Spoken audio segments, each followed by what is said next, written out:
Last class we discussed about the thin cylinder, right? So we'll continue from there. We'll see the derivation for spherical and hemispherical for thin cylinder. Okay. What will be the formula of Hooke stress and longitudinal stress for thin cylinder in spherical shape and in hemispherical shape? Okay.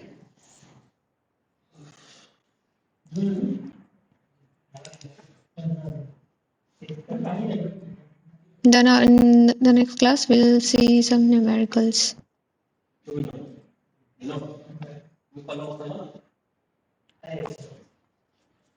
Let's wait. Please ask your friends to join the class.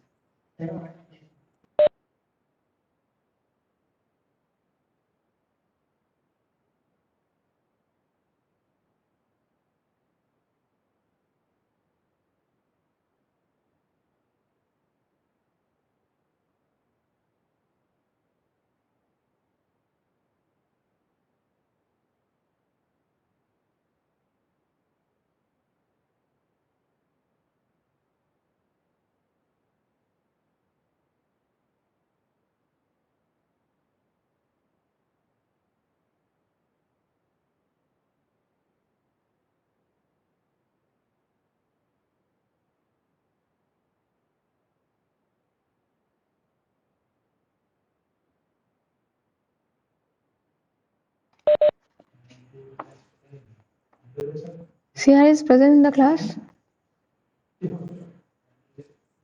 CR.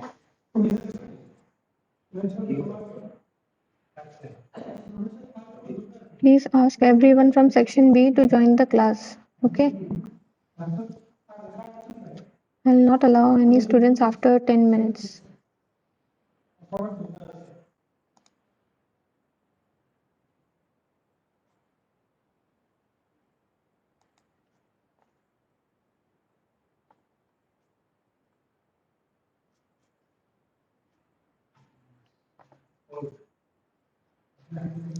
Okay, I'm sharing my content. Let me know if it is visible or not. Okay.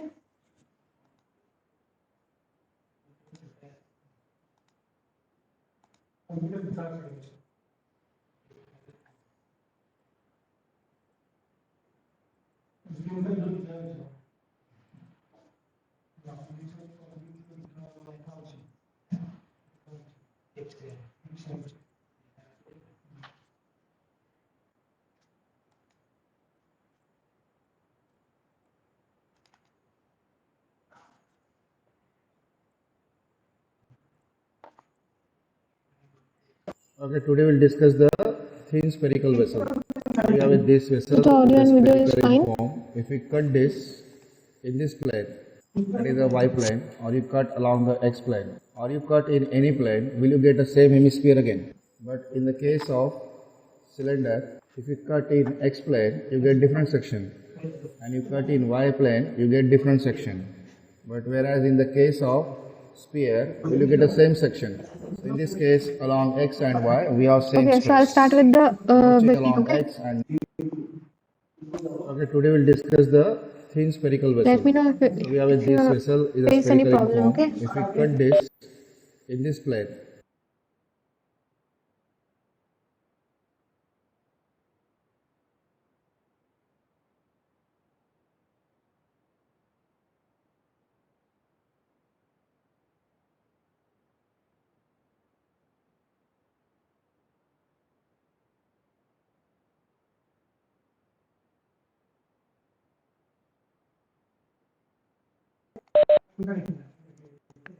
So today's class will discuss. In today's class, we'll discuss about the hoop stress. What will be the hoop stress and longitudinal stress in thin spherical vessels, and these are thin spherical cylinders or thin spherical hemispherical cylinders. Okay, so we'll see in these kind of vessels what will be the hoop stress and longitudinal stress, and what will be the shear stress. Okay, there is some conditions for thin spherical vessel, and there is another some conditions for hemispherical. So the shape will change the value of hoop stress and longitudinal stress. So let's see the first derivation. Okay. so we have this vessel is a spherical in form. If we cut this in this plane, that is the y plane, or you cut along the x plane, or you cut in any plane, will you get the same hemisphere again? But in the case of cylinder, if you cut in X plane, you get different section, and you cut in Y plane, you get different section. But whereas in the case of sphere, will you get the same section? So in this case, along X and Y, we have same stress. No change along X and no change along Y. Whatever the stress comes, that is called as Hooke stress. So if I draw the element here, so is this stress is same as this stress. So this one is called as Hooke stress. So on this inner area, that is this area, the pressure will act. And the pressure is acting equals to P multiplied by this area. So this area will be equals to pi by 4 d square. Whereas if you see this area, is it a resisting area? This is circumference multiplied by thickness, and you will get the stress produced along this direction, which will going to oppose this pressure force is along the periphery. So this time your resisting area is pi multiplied by d multiplied by t. So this time we have sigma Fi balance, or we can say pressure force equal to the strength of material, that equal to P multiplied by pi by 4 multiplied by d square is same as sigma Hooke stress multiplied by resisting area, that is pi multiplied by d multiplied by t. You can solve this and you can get Hooke stress is equal to P multiplied by d divided by 4t. And as per this notation, is it the same along x-axis and is same along y-axis. So same will be equal to max, same will be equal to mean, and therefore its tau max will be equals to 0. So there is no shear stress in this case, because tau max is defined as sigma max minus sigma mean divided by 2. And if we draw the Mohr circle of this one, Mohr circle will be equals to point. That is same value for x, same value for y. So Mohr circle has radius equals to 0. And it's clearly indicate tau xy equal to 0. And if we draw the 3 Mohr circle, then one Mohr circle is drawn, other 2 Mohr circle will overlap, then is this radius will be equals to tau max. Tau max xy will be equal to 0. But what is tau max absolute? Is equal to this value minus this value. This value will be equals to what? 0. This sigma 1, sigma 2. So it's same as sigma h divided by, can get very quickly. Then we will calculate epsilon x. Epsilon x is same as sigma x by E minus mu times sigma y by E. Both are same. And this one is same as epsilon d. It has only one dimension. So it is epsilon d equal to, this is sigma h by E. This is 1 minus, and this sigma h will be equals to what? Pd by 4t. And now we have volume. Volume is equal to pi by 6 dq. 4 by 3 pi cube is same as pi by 6 dq. If we partial differentiate, we will get dv equal to pi by 6 into 3 times d square, and then we'll divide on both sides by v. So this will be equals to v. This equals to pi by 6 into dq. So this one is epsilon volume, volumetric strain. This will be pi by 6 cancel, 3 cancel. So this is 3 times. This is partial differentiation will be equals to dd. So this is dd divided by d. You see here in spherical shape, your Hooke stress and longitudinal stress will be same. It will be Pd by 4t. Okay, and there will be no shear stress. So remember this point, that your Hooke stress and longitudinal stress for the spherical shape will be same. Earlier we saw that there is different formula for Hooke stress and longitudinal stress. Okay, but for if you have been given a spherical shape, then your Hooke stress and longitudinal stress will be same value, and you can find by Pd by 4t. Okay, and there will be no shear stress on spherical shape cylinder. Okay, so these are the two important points you should remember. And here is a formula of change in volume. Okay, let me complete this. Is same as 3 times epsilon d. That is equal to 3 times sigma h by E 1 minus. Okay, today. So here it was your change in volume. Okay, what will be the change in volume due to this hoop stress and longitudinal stress. Okay, in the same, so remember these are the two important points you should remember, that for the spherical shape your longitudinal stress and hoop stress will be same, and there will be no shear stress, zero shear stress. Okay, and here it has been shown with the help of Mohr circle, but that is not required. Just you remember what will be the longitudinal stress and hoop stress, what will be the shear stress, and what will be the change in volume due to these two stresses. Okay. Okay, let me share the another content, another derivation for hemispherical.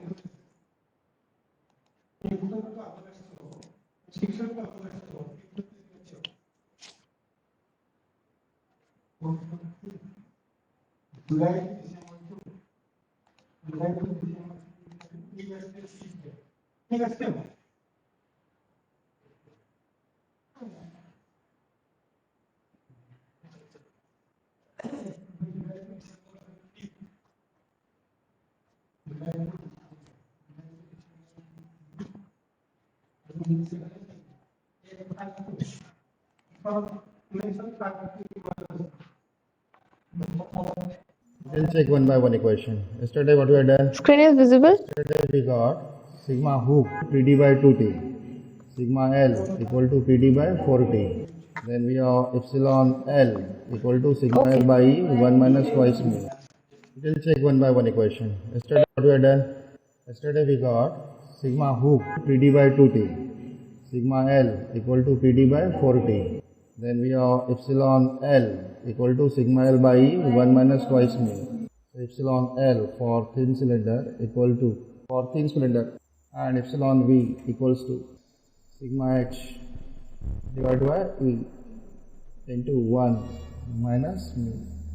And our element is like this. This one is X and this one is Y. So sigma X equal to sigma H. This is sigma H and this one is sigma L.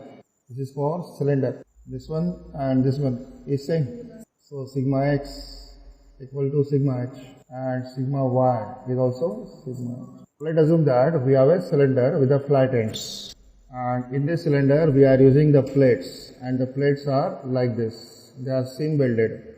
Plate 1, plate 2, plate 3. So the cylinder is basically very large. But right now the welding is done along this axis. So this welding is done along this axis. So is this angle will be less than 90. So we'll call this angle equal to beta. Or they can have a weld like this also.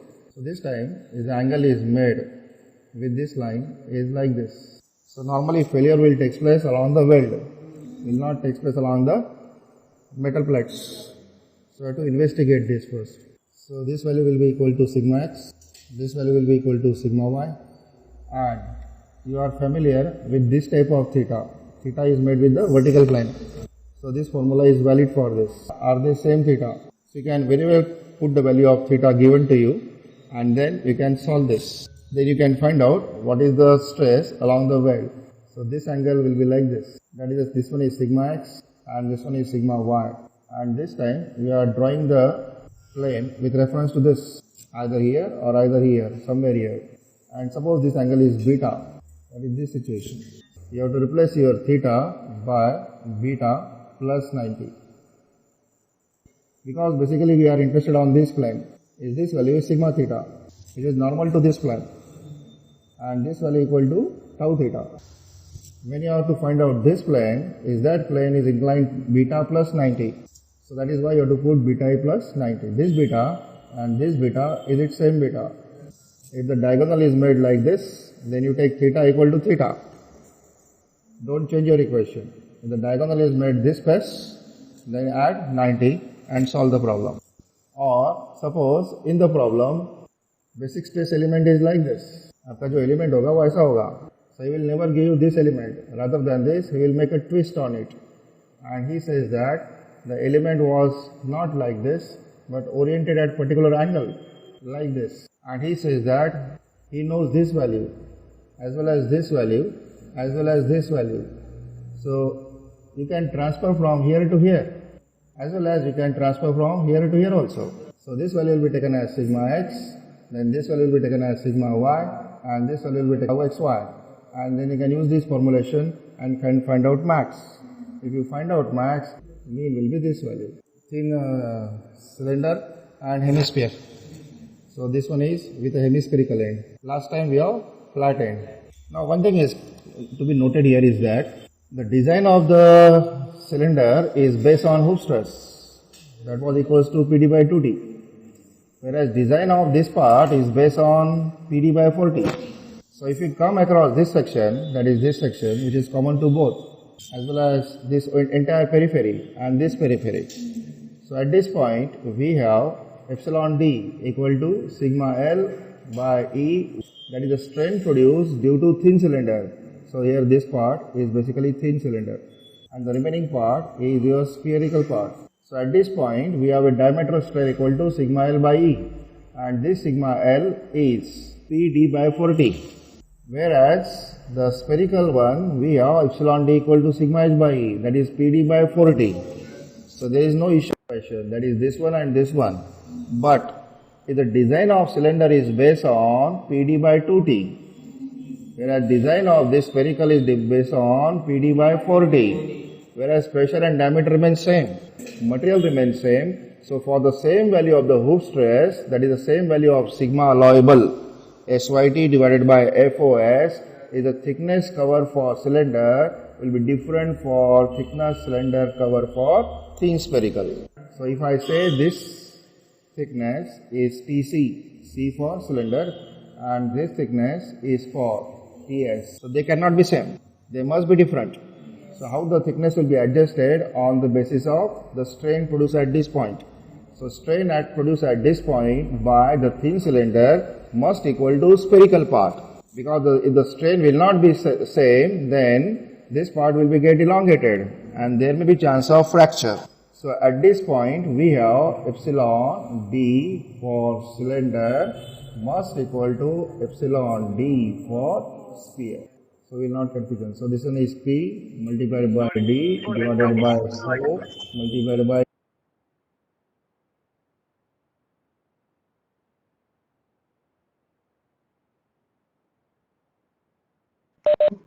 Roll number 102, mute yourself.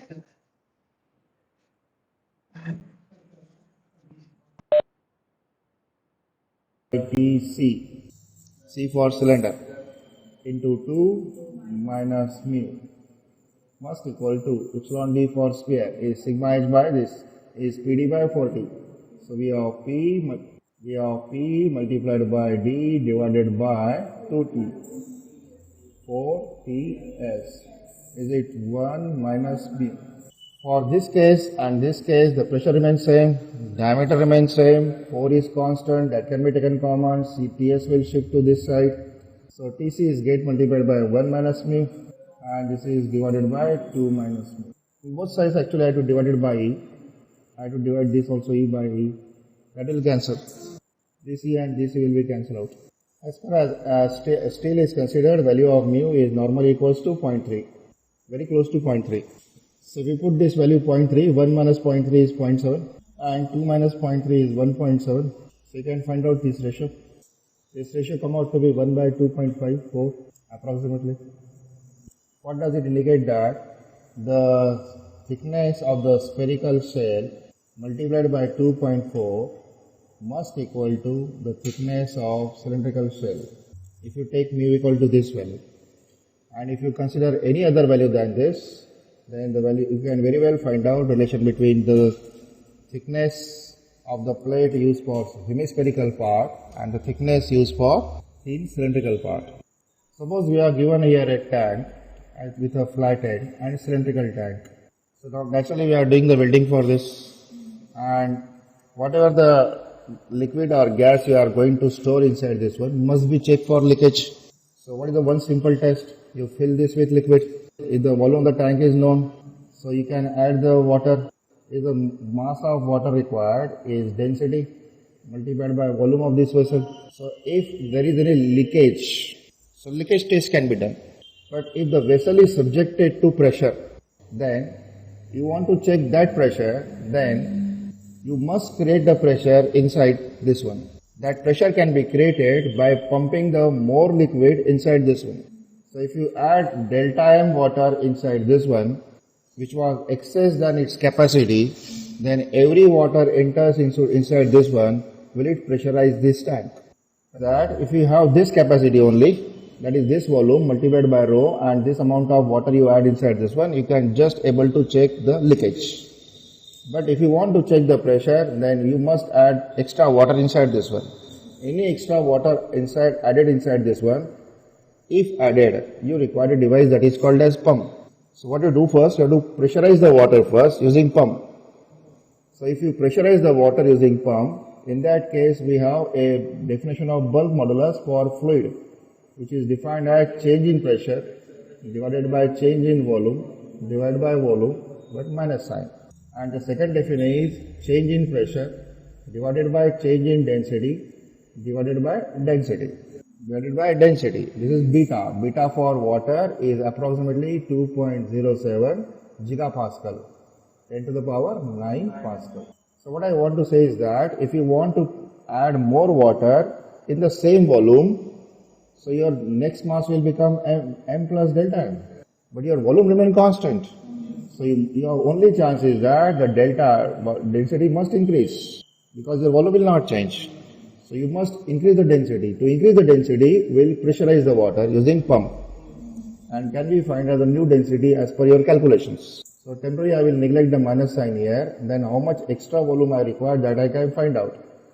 So this is dV by V equals to dP by beta. And how much extra volume I required is dV is equal to dP divided by beta. What I want to claim is that because the water is pressurized and since it was elongated, it means that we have this type of stresses are coming. But the water itself will be going to make extra pressure on this one. So again the volume will increase. That is, the dimension will further increase from this point to this point again.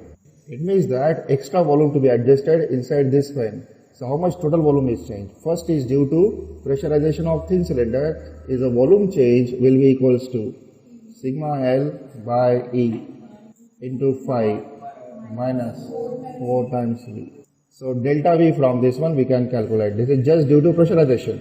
If you just pressurize this by gas, then the tank volume will be changed by sigma L divided by E multiplied by V multiplied by 5 minus 4 times, this one is mu. And this much is the change in pressure because of the compression of pump. So that volume is extra volume, so additional extra volume is to be adjusted here. This is change in pressure. So this is dP multiplied by volume divided by beta. So can we find out how much exact volume is to be added? So if you add this extra quantity of water inside this one, your test can be done for desired pressure equal to P. So this is justification for this part.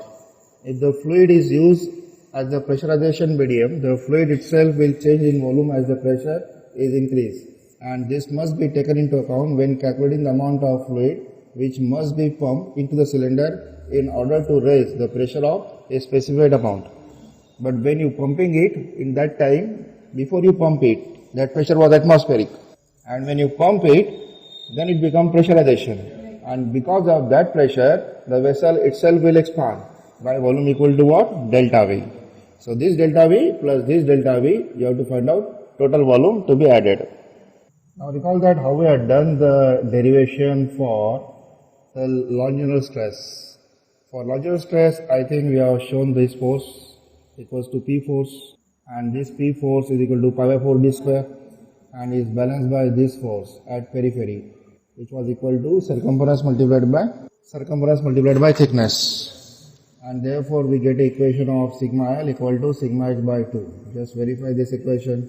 Is it a correct equation? So we have pressure and we have this force, that come out to be sigma L equal to PD by 40.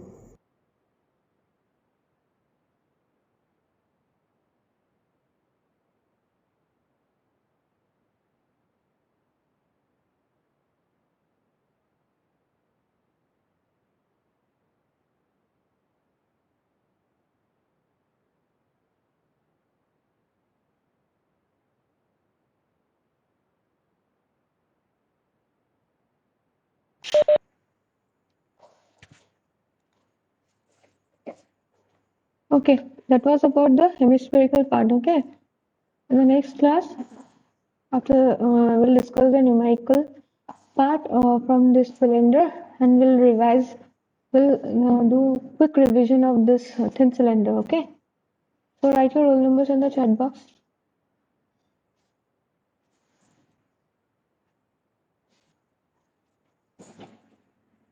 Don't leave the class. Okay, I'll call out the roll numbers, so don't leave the class.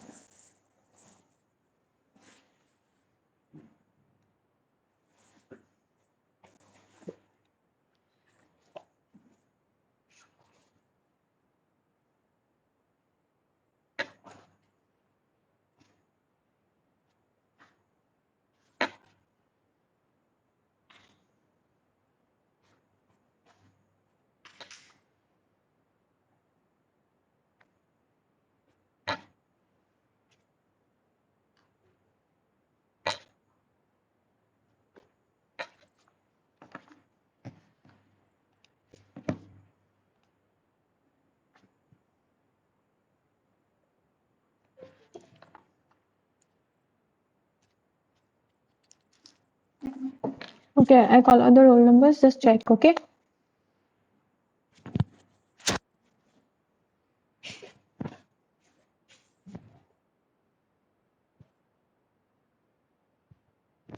"92, 85, 77, 93, 53, 87, 91, 83, 63, 106, 71, 67, 120, 97, 82, 74, 52, 90, 81, 84, 109, 76, 54, 116, 94, 70, 101, 75, 118, 86, 102, 73, 98, and 62. Anyone left to write? 57. So before the next class, revise revise notes from thin cylinder. Okay, revise the earlier class so that we can proceed to the next class. 110.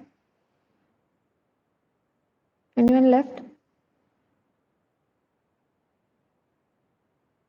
113.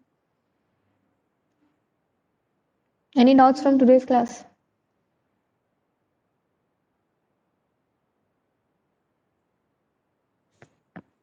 See, this is the revision class. After this, there will be no revision class for this part, from thin cylinder part. Okay, I'll move to the next topic. So if you have any doubts, type in the chat box.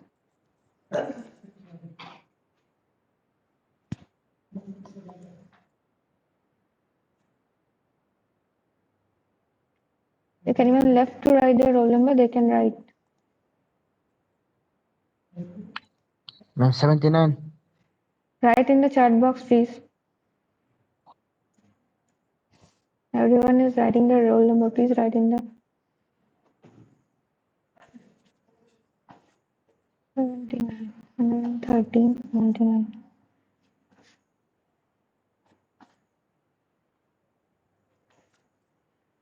Two. Okay. Please join after 10 minutes, okay? For the next class. Thank you.